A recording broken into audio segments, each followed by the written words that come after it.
So isang kababayan natin ay nag-message sa atin at ang kwento niya ay actually nasa comment section ito at ito yung gusto nating pag-usapan sapagkat ayaw natin ang mga kababayan natin ay malagay na naman sa alanganin sapagkat marami tayong mga kababayan na nalalagay sa mga hindi kanais-nais na kalagayan, lalong-lalo na ang hirap ng buhay ngayon sa totoo lang kasi yung kababayan natin na yon ay nag-apply online at pinagbabayad siya ng $85 para daw sa biometrics at nakakapagduda kasi ang kanyang application wala daw interview, wala daw kumbaga online, and wala daw yung mga basic na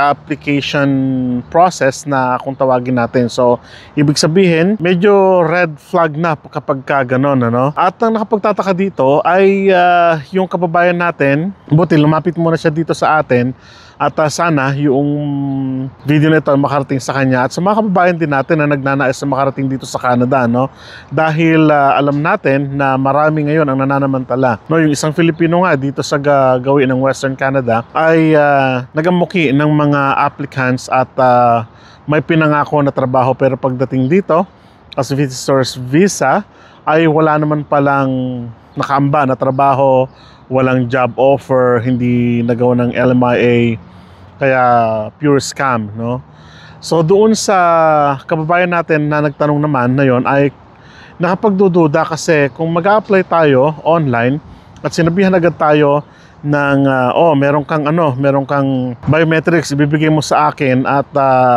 kami na ang bahala, wala ng LMIA kumbaga. So nakakapag kung walang LMIA, paano siya nakakuha ng tinatawag nating job offer kasi mabibigyan daw siya ng job offer na.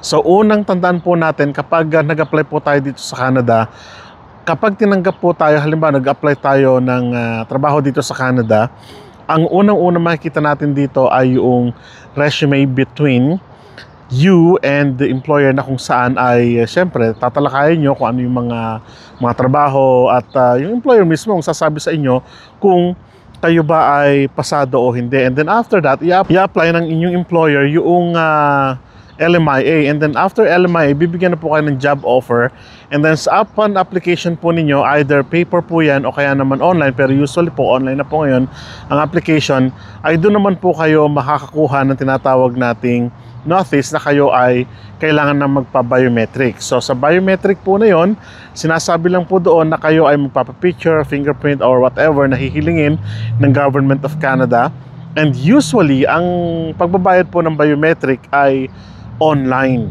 Yung $85 po na sinasabi doon, usually binabayad po natin ito online at payable to sa Government of Canada at nandun na po mismo sa website kung paano po kayo magbabayad pero ang ginagawa naman po yung iba bago pumunta ng VAC kung tawagin natin, visa office dun sa Manila o kahit saan pa man kung saan po kayo itinurol, doon po kayo magbabayad So usually tumatanggap po sila ng manager's check o kaya naman yung bank draft kung tawagin natin So ganun yung mga process, hindi po kasi-kasi o kaya naman hindi lang basta iabot mo sa tao at meron ka ng biometric.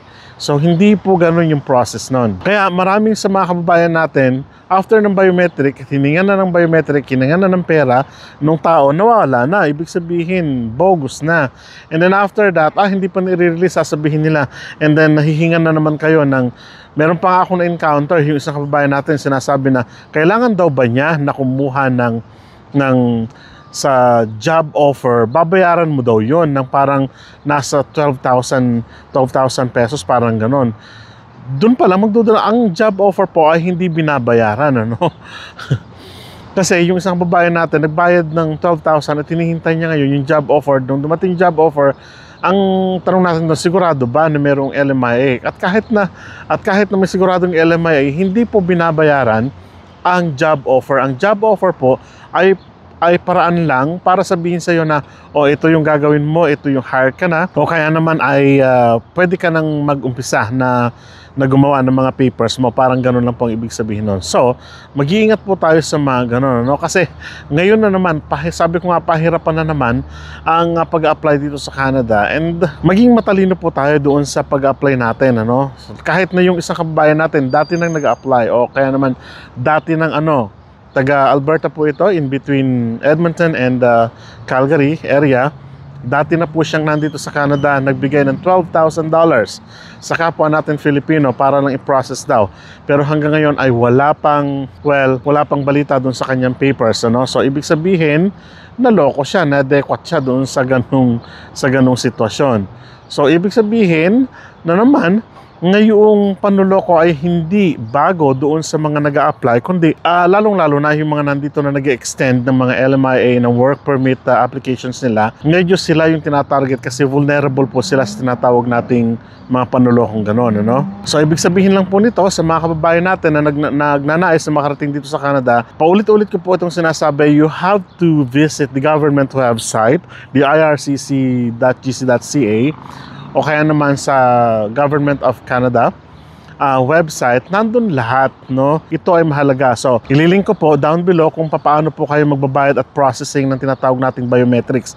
Sino yung qualified, ano yung dapat ninyong gawin before and after, no, ng pagkuha ninyo ng IRCC. So, napakahalagang tignan yon. And of course, the whole process, kung work permit man yan, express entry, go to their website, no?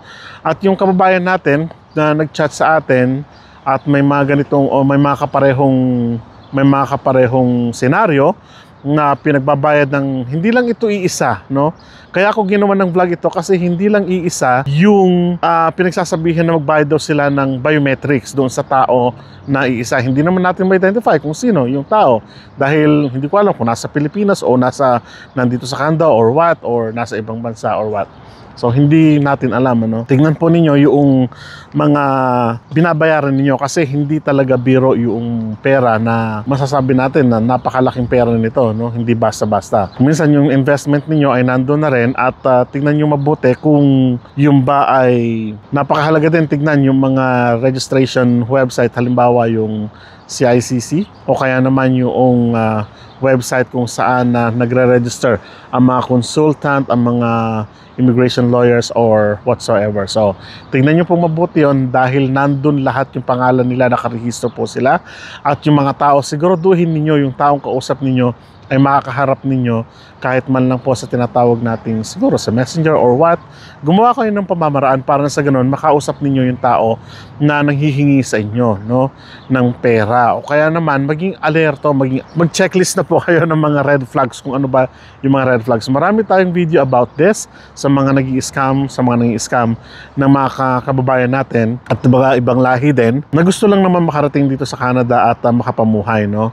So sa mga kababayan natin na nag-apply ng online, pinagbabayad kayo ng job offer letter, pinagbabayad kayo sa kanila mismo ng biometric at walang interview, walang processing ng hiring na kung tawagin natin, red flag na po yun. Mag-iingat po kayo doon dahil napakahirap po ng buhay, no?